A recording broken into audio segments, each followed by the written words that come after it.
Syederalun Polres Nagan Raya membuka 5 pos pengamanan dan pelayanan Lebaran Idul Fitri mulai 28 April hingga 9 Mei 2022. 5 titik pos meliputi Simpang Pet Kecamatan Kuala, Ule Jalan Kecamatan Betung, Alubili Kecamatan Darul Makmur, Suak Puntung Kecamatan Kuala Pesisir, dan Bandara Cunyadin.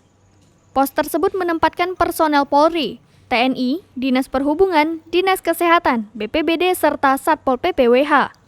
Kapolres Nagan Raya AKBP Setiawan Eko Prasetya menghimbau pengendara agar memanfaatkan pos untuk istirahat ketika lelah dalam perjalanan mudik. Dari Sukamakmur,